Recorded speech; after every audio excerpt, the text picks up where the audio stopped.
Hi friends, welcome back to my channel and welcome back to a very special video. This is my first ever Bake With Me. This is a new series that I want to start up until spring, and then in the spring we'll do a little bit of a spring baking series, and then we'll continue on with Bake With Me until fall, where we reintroduce the fall baking series, the holiday baking series. I just want to give you WW friendly baked good recipes throughout the entire year. I know a lot of you love having these as options. They're great if you're going to a party or you have a birthday, a baby shower. It's a great WW friendly item that you can make at home and take with you, or just have at home for those times when you're just craving something sweet. So let's get started with the #1 video in the baking series. Today we are going to make a carrot cake loaf with cream cheese icing. Yum, yum, and yum. It is so, so good. My husband and I absolutely loved it. You'll never believe that it's WW friendly. So if you want to see how to make this delicious dessert and be part of the first ever Bake With Me, stay tuned. For my first ever Bake With Me, we are going to make a carrot cake loaf with cream cheese frosting. Yum. And yes, this is WW friendly. How exciting is that? So here is what is in our carrot cake loaf with cream cheese icing. You're going to need some flour, some powdered sugar, some brown sugar. I am using, this is actually the Truvia brown sugar, non-fat Greek yogurt, unsweetened applesauce, vanilla extract, cinnamon, nutmeg, baking soda and baking powder, eggs, shredded carrots, light or fat-free cream cheese. This here is fat-free.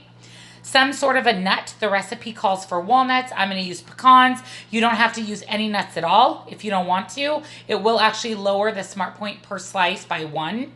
And then also some light butter. So let's get started on this Bake With Me. The first thing we need to do for our carrot cake loaf is we need to whisk together our eggs and brown sugar. So here I have 2 tablespoons of the Truvia brown sugar blend. And in my bowl here, I have cracked 2 eggs. And then we're just going to take a fork and we're just going to whisk this together just until everything is nice and combined.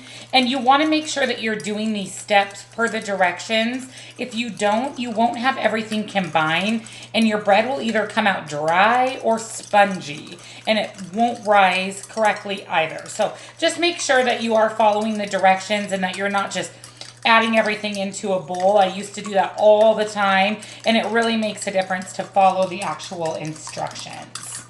All right, once you've whisked that all together, the next step is we are going to add in 1/3 of a cup of our non-fat Greek yogurt. I'm just going to use my handy dandy Pampered Chef spatula.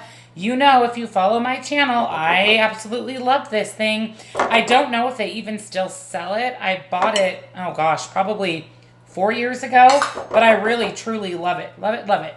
And then I'm also going to add in my 1/2 of a cup of applesauce. And again, I'm just going to use my spatula to get all of that applesauce out of my measuring cup. And then lastly, I'm going to add 1 teaspoon of vanilla extract.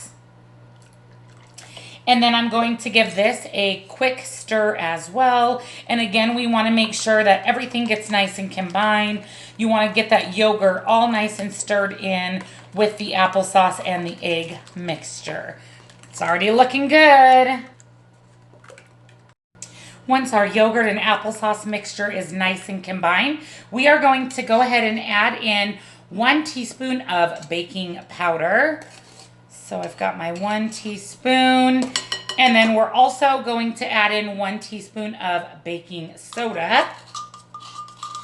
And these are our leveling agents, so you want to make sure that you get these nice and measured out correctly. You don't want to use too much and you don't want to use too little. And then I'm also going to add in my nutmeg. I do just kind of wing it. The recipe does call for 1/2 of a teaspoon of nutmeg. I really like these flavorings, so I'm actually just going to put in a little bit more. And then it calls for 1 teaspoon of cinnamon. And again, I love me some cinnamon and nutmeg, so I'm just going to add just a little bit more. And then we're going to give this just kind of a quick stir. And then the last thing before our carrots for the rest of our dry ingredients, we are going to add in our flour. But you always want to kind of try to stir in those leveling agents before you add in a big batch of flour. Alrighty, so here is the flour that I'm going to be adding to my mix, which is 1 1/2 of a cup. And then we're going to get this nice and combined. And then the last thing that we'll be doing is adding in our shredded carrots.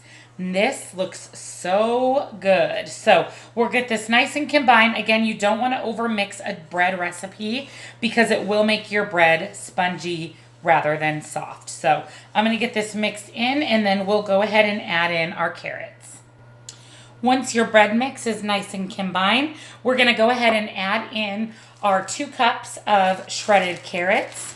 I'm going to add the whole bag because the bag is 10 ounces, which is actually a little bit less than 2 cups, but I think that it'll be just the right amount of carrots ratio to the dough ratio. And what's nice is these carrots are going to really bulk up this bread and add that little extra bit of sweetness, which is awesome, but it's going to add an additional 0 points. So that makes it nice to use kind of a sweet vegetable. And not only are you getting a vegetable in, you're also adding that extra little bit of sweetness. So we'll get these carrots all mixed in, and then we'll get this into our loaf pan. I went ahead and grabbed out my bread pan. I did spray this with some nonstick cooking spray. And then to our loaf pan, we're just going to add in our mix. This looks really, really good. And we're just going to put it in and kind of pat it down until we have a nice, even loaf of bread. But this looks really, really delicious. It smells amazing. It smells kind of fall-y, which is nice because it's winter. So it's nice to have that kind of comfort smell. And that's what fall smells remind me of. The cinnamon, the nutmeg, those remind me of comfort. So when it's crummy outside, no matter where you live, it's not as nice this time of year as other times of the year. It's nice to have that little bit of comfort that is also WW friendly. So I'm going to get this all nice. Our carrot cake loaf is going to go into the oven at 375 for 45 to 50 minutes, or until we can insert a toothpick and it comes out clean. Right before it finishes cooking, we'll put together our frosting, and then once it's cooled, we will frost this up. And this, my friends, is going to be absolutely delicious. My carrot cake loaf just came out of the oven. This looks so delicious. I'm going to let this cool. It is going to need 20 plus minutes to cool completely. We don't want to frost it warm. So once it is completely cooled, we will add our frosting, but let's get that frosting made and ready to go so that we can finish off this carrot cake loaf. Yum. Our carrot cake loaf is cooling. Let's go ahead and make up some glaze. So what I have here is 1/4 cup of softened cream cheese. This is going to be the cream cheese frosting. Then I've got 1/4 cup of powdered sugar, and I am just using regular powdered sugar. It is actually incorporated into the points value for this particular dessert.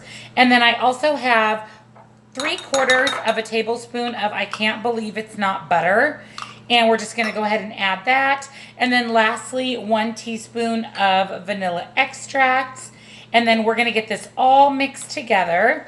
And then this is what is going to go onto our loaf as the cream cheese frosting. And this looks so good. And again, regular powdered sugar is incorporated into the points value.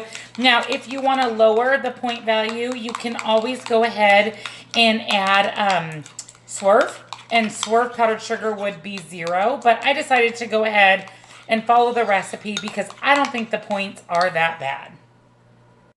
So my loaf is all nice and cooled. I have my frosting mix here, and I am just going to add it to the top of my bread. And I am just going to kind of let it drip down the side, and then we will top it with some chopped nuts. So the nuts are optional.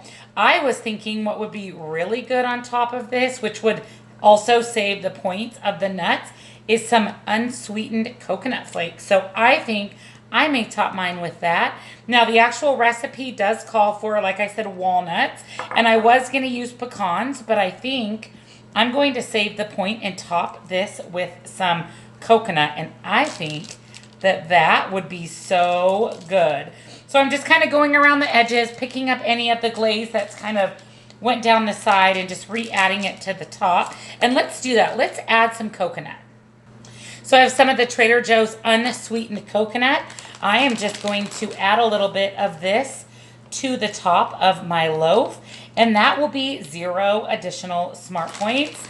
And that way I get that nice, delicious coconut carrot cake, which those two things together are absolutely delicious. So just a little bit over the top, and look at how delicious this looks. So I'm going to cut this into slices, and I will show you the serving size for the point. This looks so good. So there is my completed carrot cake loaf with the unsweetened coconut and the cream cheese frosting.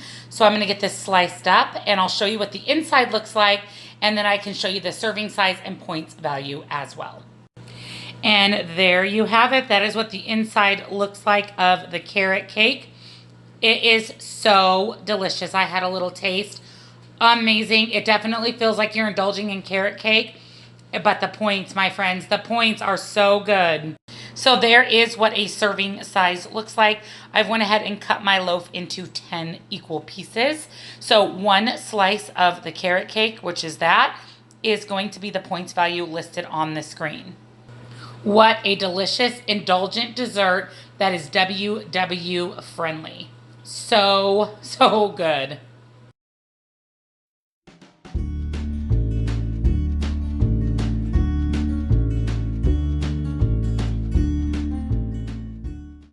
Thank you for joining me on my first ever Bake With Me. I hope that you enjoyed this recipe. I highly recommend that you make this. It is so delicious. So delicious. And again, you'll never know that it's WW. It is so good. The recipe will be linked down in the description box below. If I made any modifications, I always try to list those for you as well. If you're new to my channel, I'd like to extend a warm welcome. Make sure that you subscribe, hit the notification bell so you're notified each time that I upload a new video. I'd love it if you gave my first Bake With Me a thumbs up. Comment below. Let me know what you think of Bake With Me. If you have any recipe ideas or suggestions for me, I would gladly accept them. And of course, as always, I'll see you in my next video. Bye.